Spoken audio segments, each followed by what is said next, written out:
Rico9's 2-minute filming tip episodes. And today I'm going to be telling you about primitive cameras. Now if you have a fairly recent camera, probably in the last 10 years or so, you won't have to watch this video. The way you'll know is if you're still filming off of cassette tapes, then check this video out and finish watching it. If you're filming digitally, then this is not going to really be helpful for you. But assuming that you still do film off of cartridges, film cartridges that look like this, you can probably get these about $5 a piece. Normally when I buy them, they come in packages of 2 for $10. So not a bad deal.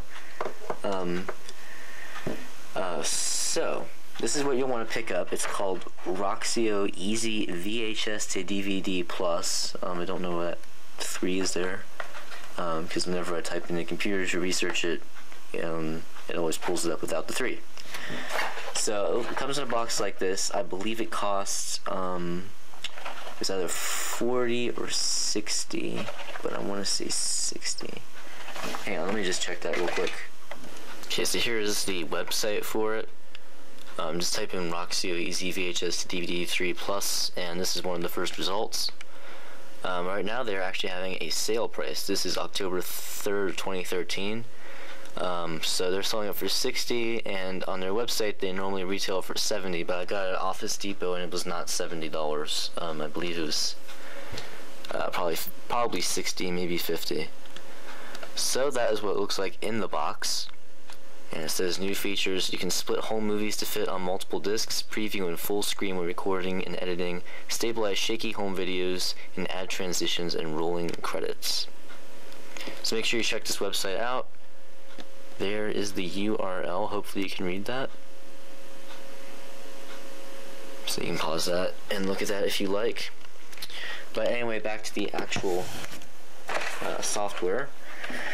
So it comes in a box like this. You get a disc, and the first thing you'll need to do is install this. I did not have any issues with that, unlike some other programs that I tried. But the most important thing you get is this. This is the actual cable.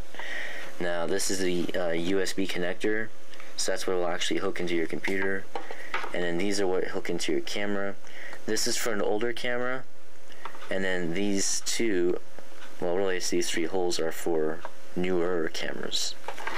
So I'll go ahead and hook this up. So first of all, I actually have an extremely primitive camera, because as you'll notice, with the second option, the first option just uses this right here. That's very primitive. This is not quite so primitive.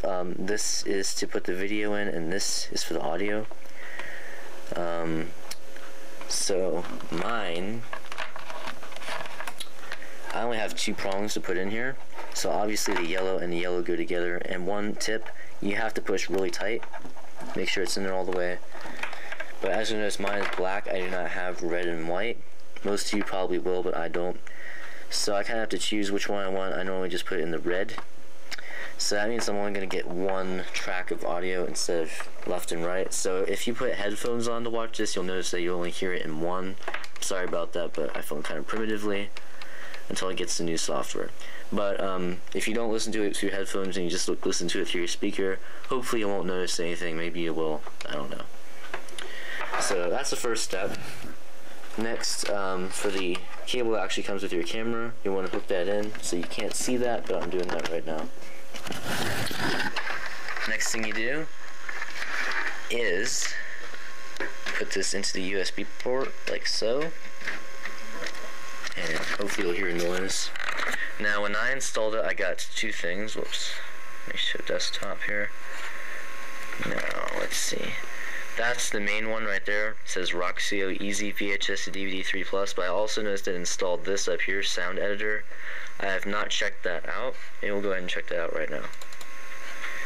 My computer is a little slow today, so please be patient. Yeah, I do not know anything about this. When I do audio for my brick films, I use a program called Audacity. So I'll probably check this out, and I'll make another video on it if I do figure this out. So that's one thing you get, but the main thing you get to actually transfer your videos is right here. So you double click on that.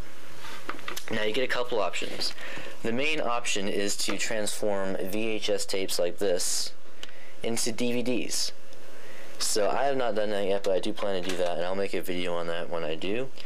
But for now, what I like to do is just put it on files on a computer, and then I transfer it to Windows Movie Maker. By the way, this is going to be more than 2 minutes, I know. So that is just a name. This is what if you want to do DVD, at least as far as I know. This is if you want to put it on the computer. You want to start a new project. Now, I don't know what it's going to pull up since I'm actually filming right now. That is really weird. Okay, I'll be back in a minute. This is freaky. Okay, I don't know if you saw that, but that was really creepy. I'm like stunned at the creepiness that just happened right now. I felt like that looked like it was going to take me to a dimension if I stared at it too long. So, do not film and pull that up at the same time. Unless you want to be freaked out. That bothered me. Anyway, if you're not filming and you're just transferring files on there, it will pull up a blue screen first when you have it paused. At least on mine it does. And then when you want to hit the record button, hopefully you saw that in the bottom right corner. But I'm not pulling it up again because that was just so creepy. So you'll see a little record button. It's just a red circle at the bottom. Hit that. You'll want to wait for 5 seconds because it's a little slow.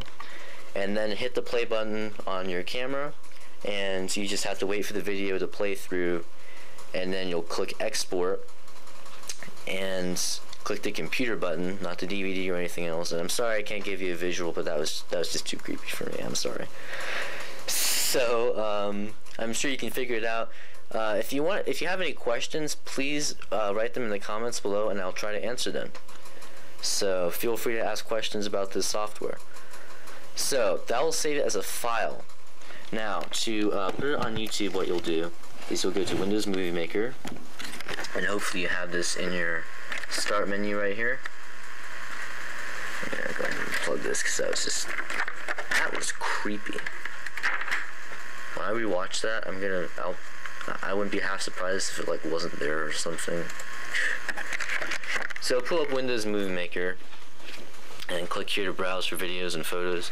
Now for me it automatically goes to that, but let's say it takes you to normal videos like this. You'll go to you don't go to Roxio now, you go to Easy VHS to DVD and go to capture videos, and then you just search for the one, and before you click the record button, give it a name, because I have found that you cannot give it a name after you started recording. So make sure you give it a name in the top right corner before you start downloading it, or whatever you want to call it. So for example, let me find a short one here. Here's Chase McCain. That was a short one. So you just double click that and it pulls up, and there you go. You know, there'll be a blue screen, but I'll make this another video to show you how Windows Live Movie Maker works. Then once you're done with your changes, you'll just go to Home, Save Movie, for Computer, and I'll show you the rest in a different video. But that is how you use Roxio Easy VHS to DVD 3 Plus. And it's not that creepy in real life, I assure you, but that, I know I've said it 100 times already, but that bothered me. But the software is not creepy by itself. It's only if you try to film and upload it at the same time, it gives you that really creepy visual and ambience. So, that is how you use Roxio Easy VHS to DVD 3 Plus in a nutshell. As I said before, any questions will be gladly answered by me, BilboBrick09. Thanks for watching. Check out some more BilboBrick09's 2-minute filming tips, even though they're not 2 minutes. And we will see you next time.